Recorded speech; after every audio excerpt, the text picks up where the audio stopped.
Collection റെക്കോർഡുകൾ മറികടന്ന് മുന്നേറിക്കൊണ്ടിരിക്കുകയാണ് ബ്രഹ്മാണ്ഡ ചിത്രം കൽക്കി 2898 AD. മഹാഭാരത യുദ്ധവും വിഷ്ണുവിന്റെ 10ാമത്തെ അവതാരമായ കൽക്കിയുടെ കാലഘട്ടവും ബന്ധപ്പെടുത്തി സഞ്ചരിക്കുന്ന കഥ ഇതിനോടകം പ്രേക്ഷകർ ഏറ്റെടുത്തു കഴിഞ്ഞു. ഇന്ത്യൻ സിനിമാ ചരിത്രത്തെ തന്നെ മാറ്റിക്കുറിച്ച ചിത്രമെന്നാണ് ഭൂരിഭാഗവും അഭിപ്രായപ്പെടുന്നത്. ഇതിനിടയിൽ പ്രഭാസിന്റെ പുതിയ സിനിമകളെ ചുറ്റിപ്പറ്റിയുള്ള ചർച്ചകൾ സോഷ്യൽ മീഡിയയിൽ സജീവമാണ്. അക്കൂട്ടത്തിലൊന്നാണ് ബോളിവുഡ് ചിത്രം അനിമലിന്റെ സംവിധായകൻ സന്ദീപ് റെഡ്ഡി വാങ്കയുടെ സ്പിരിറ്റ്.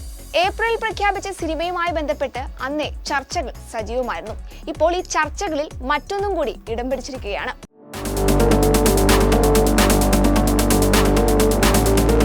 ചിത്രത്തിൽ പ്രഭാസിനെ കൂടാതെ മറ്റാരൊക്കെ അഭിനയിക്കുമെന്നത് സംബന്ധിച്ച് പല അഭ്യൂഹങ്ങളും പ്രചരിച്ചിരുന്നു. കൊറിയൻ സൂപ്പർ താരം മാ ഡോങ് സിയോക് സ്പിരിറ്റിന്റെ ഭാഗമാകുമെന്നാണ് പുതിയ റിപ്പോർട്ട്. പാൻ ഏഷ്യൻ സിനിമയായിട്ടാണ് സ്പിരിറ്റിനെ അണിയറ പ്രവർത്തകർ ഒരുക്കുന്നത്. ഇതിന്റെ ഭാഗമായാണ് ഡോൺ ലിയെ സിനിമയിലേക്ക് പരിഗണിക്കുന്നതെന്നും ചിത്രത്തിൽ വില്ലൻ കഥാപാത്രത്തെയാകും നടൻ അവതരിപ്പിക്കുകയെന്നുമാണ് റിപ്പോർട്ടുകൾ പറയുന്നത്. സത്യത്തിൽ ഒരു ഓൺലൈൻ മീഡിയ എക്സിൽ പങ്കുവച്ച പോസ്റ്റിന് പിന്നാലെയാണ് മാ ഡോങ് സിയോക് ചിത്രത്തിൽ വില്ലനായി എത്തുന്നു എന്ന രീതിയിൽ വാർത്തകൾ പ്രചരിച്ചത്.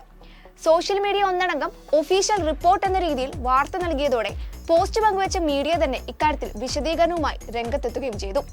സംവിധായകൻ ഈ പോസ്റ്റിന് പിന്നാലെ അദ്ദേഹത്തെ പരിഗണിച്ചിരുന്നെങ്കിലെന്ന ആഗ്രഹത്തിന് പിന്നാലെയാണ് പോസ്റ്റ് പങ്കുവച്ചെന്നാണ് ഇക്കൂട്ടരുടെ വിശദീകരണം. തൊട്ടു പിന്നാലെയാണ് പ്രചരിക്കുന്ന വാർത്തകൾ ഒന്ന് ഒതുങ്ങിയത്. സംഭവം ഔദ്യോഗികമല്ലെങ്കിലും പ്രഭാസ് ആരാധകർ ഒന്നടങ്കം ഈ വാർത്ത ഏറ്റെടുത്ത മട്ടാണ്. കാരണം പ്രചരിച്ച വാർത്തയിലെ താരം ചില്ലറക്കാരനല്ല. കൊറിയൻ ആക്ടേഴ്സിൽ ഏറ്റവും കൂടുതൽ ഫാൻ ബേസ് ഉള്ള താരമാണ് മാ ഡോങ് സിയോക്. സഹനടനായി സിനിമയിലേക്ക് വന്ന് ആക്ഷൻ റോളുകളിലൂടെ സ്വന്തമായി ഫാൻ ബേസ് മാ ഡോങ് സിയോക് ഉണ്ടാക്കിയെടുത്തിട്ടുണ്ട്. മലയാളികൾ സ്നേഹപൂർവ്വം കൊറിയക്കാരുടെ ലാലേട്ടൻ എന്ന് വിളിക്കുന്ന മാസ് ഐറ്റം. 2005 പുറത്തിറങ്ങിയ ഹെവൻ സോൾജിയേഴ്സ് എന്ന സിനിമയിലൂടെ അരങ്ങേറ്റം കുറിച്ച ഡോൺ ലി ദി നെയിംലെസ് ഗ്യാങ്സ്റ്റർ എന്ന ചിത്രത്തിലെ സൈഡ് റോളിലൂടെയാണ് ആദ്യമായി പ്രേക്ഷക ശ്രദ്ധ നേടുന്നത്. ശേഷം നിരവധി സിനിമകളിൽ അഭിനയിച്ചുവെങ്കിലും ഡോൺ ലിയിലെ യഥാർത്ഥ നടനെ പ്രേക്ഷകർ തിരിച്ചറിയുന്നത് ട്രെയിൻ ടു ബുസാൻ എന്ന സിനിമയിലൂടെയാണ്. സാങ്ഹോ എന്ന മാസ് കഥാപാത്രത്തിലൂടെ ഇന്റർനാഷണൽ പബ്ലിസിറ്റി കരസ്ഥമാക്കാൻ വരെ നടനെ സാധിച്ചിരുന്നു. മലയാളി പ്രേക്ഷകർക്ക് ഡോൺ ലി സുപരിചിതനായതും ഈ വേഷത്തിലൂടെ തന്നെയാണ്. സത്യത്തിൽ അന്നു മുതൽക്കു കൂടിയാണ് കൊറിയക്കാരുടെ ലാലേട്ടൻ എന്ന വിശേഷണം നടന് ലഭിച്ചത്.